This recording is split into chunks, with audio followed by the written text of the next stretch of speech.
සාදරයෙන් පිළිගන්නවා VS RoboTronic එකක තියෙනවා. ඔයාව අද වීඩියෝ එකෙන් අපි කතා කරන්නේ අපි Arduino ප්‍රෝග්‍රෑම් කරන්න පාවිච්චි කරන මේ අපි Arduino IDE එකේ තියෙන අපි වැඩි දන්නේ නැති අපිට ප්‍රෝග්‍රෑම් එකක් ලියන්න ලේසි වෙන ෆන්ක්ෂන්ස් පහක් ගැන.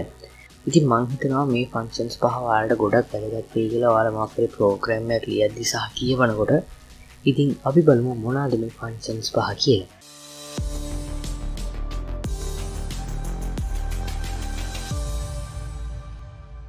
वीडियो करने का मैं कहता हूँ ताकि सब्सक्राइब कर लेना දැම්ම सब्सक्राइब කරන්න එහා පැත්තේ තියෙන bell icon එක ක්ලික් කරලා notifications on කරගන්න.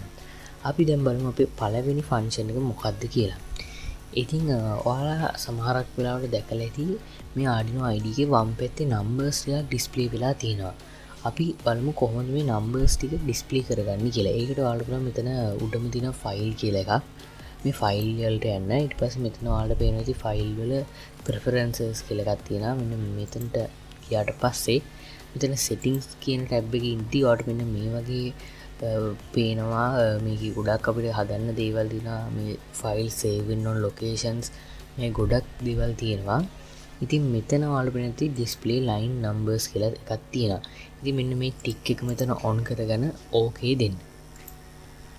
හරි දැන් ඔයාලට පේන්නේ වම් පැත්තේ මෙන්න මේ විදිහට line numbers ටික අපිට display වෙනවා. ඉතින් ඔයාලට මොකක් හරි error එකක් එහෙම පෙන්නන්න නැති මේ line numbers සෑහෙන ලේසි මොන line එකේද මේ error එක තියෙන්නේ කියලා අපිට ලේසියෙන් අඳුර ගන්න පුළුවන් මේ line numbers තියෙනකොට. ඊළඟ function එක තමයි code forwarding. ඒ කියන්නේ අපිට පුළුවන් දැන් මෙතන මේ void loop එක ඇතුලේ තියෙන මෙන්න මේ කොටස් ටික ඕනනම් hide කරලා දාන්න. ඒක මේ program එකේ තියෙනවා. ඒත් අපිට පේන්නේ ඒක hide වෙලා තමයි තියෙන්නේ. ඉතින් මේකට ඔයාලට files එකට ගිහින් preferences යන්න වෙනවා. මෙතන ඔයාලට පේනවා ඉතින් enable code forwarding කියලා එක. මෙන්න මෙතනට tick එක දෙන්න. දීලා okay කරන්න. එතකොට ඔයාලට පේනවා මේ void setup සහ void loop කියන දෙක ගාව මෙන්න මේ විදිහට ටිකක් වෙනස් icon එකක් ආවා. මම මේක click කරොත් එහෙම ඔයාලට පේනවා void setup කියන එක fold වුණා. ඒතකොට දැන් අපිට මෙතන තියෙන කිසිම දෙයක් පේන්නේ නැහැ. මම void loop එකත් ඒ විදිහට fold කරාට පස්සේ මෙන්න මේ විදිහට ඔයාලට මේ ඇතුලේ තියෙන codes ටික පේන්නේ නැහැ. ඒත් එළියේ මේ විදිහට setup එකයි loop එකයි අපිට පෙන්නනවා. ඉතින් මේක අපිට display කරගන්න ඕන මෙතන ඒ icon එකට ආයෙත් click කරාම අපිට මේක display කරගන්න පුළුවන්. ඉතින් මේකට ගොඩක් වැදගත් වෙයි වාටයක් දිග ප්‍රෝග්‍රෑම් එකක් එහෙම හදනකොට. අපි දැන් බලමු ඊළඟ ෆන්ක්ෂන් එක මොකක්ද කියලා. දැන් අපි කතා කරන්නේ අපේ Arduino IDE එකේ තියෙන අපිට ගොඩක් වැදගත් වෙන ෆන්ක්ෂන් එකක්. ඒ තමයි auto formatting ෆන්ක්ෂන් එක. ඉතින් මේ auto formatting ෆන්ක්ෂන් එක ලේසි අපි ප්‍රෝග්‍රෑම් එක කියවද්දී එහෙම ඔයාලට දැන් tools වලට ගියාට පස්සේ මෙතන පේන ඉතින් auto format කියලා තියෙනවා. අපි මේක press කරොත් එහෙම ඔයාලට පේන ඉතින් මේ codes ටිකක් එහාට වුණා. ඒ කියන්නේ අපේ මේ lines number lines තිබෙන පොඩ්ඩක් එහාට වුණා. ඉතින් මේක ගොඩක් ලේසි අපිට ප්‍රෝග්‍රෑම් එක පිළිවෙලට හදාගන්න. නැත්නම් ඔයාලට පේනදී කලින් මේ තිබ්බ විදිහට මෙහෙම තිබ්බහම මේකට එක කොඩිය වගේ අපිට control T ඔබලත් මේක විදිහට කරගන්න පුළුවන්. එතකොට අපේ මේ codes ටික ලස්සනට ඔක්කොම එක පේලියකට මේ විදිහට display වෙනවා. දැන් මම කතා කරන්න එන්නේ තවත් Arduino IDE එකේ අපිට බලා ගන්න පුළුවන් ගොඩක් වැදගත් ෆන්ක්ෂන් එකක්. ඒක තමයි ඔයාලට මෙතන files වලට ගියාට පස්සේ තියෙන examples කියලා කොටසක්. ඉතින් මේ examples වල ඔයාලට ගොඩාක් examples බලා ගන්න පුළුවන්.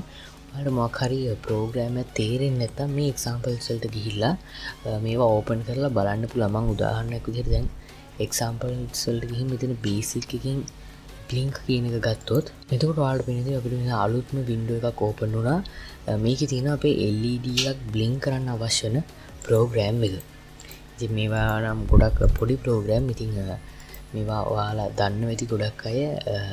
ඊට වඩා ඇඩ්වාන්ස් ප්‍රෝග්‍රෑම් උත් අපිට මේ එක්සැම්පල්ස් එක දීලා බලා ගන්න පුළුවන්. මෙතන ඔයාලට වෙන ඇනලොග් ඉන්පුට්ස් ඊට පස්සේ මේකෙන් අපිට ගොඩක් ඇනලොග් පින්ස් වලින් කරගන්න පුළුවන් දේවලුත් මෙතන පෙන්වනවා. ඊට පස්සේ කමියුනිකේෂන්ස් controls මේ ගොඩක් දේවල් මේ examples වල තියෙනවා.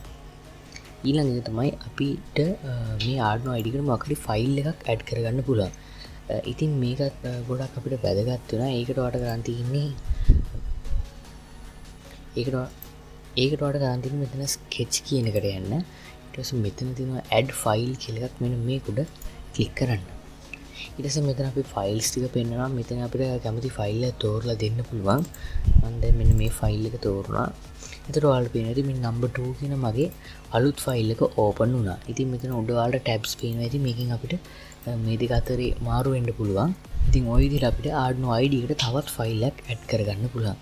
ඉතින් මේ වීඩියෝ එක හොඳයි නම් අනිවාර්යෙන් ලයික් කරන්න. මම හිතනවා මේ දේවල් පහ වලට ගොඩක් උදව් වෙයි ඔයාලා ප්‍රෝග්‍රෑම් එකක් ලියද්දී.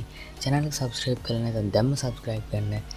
ඉස්සරහ වීඩියෝ එකකින් හම්බෙමු. ඔයගොල්ලෝ හැමෝටම සුබ දවසක්.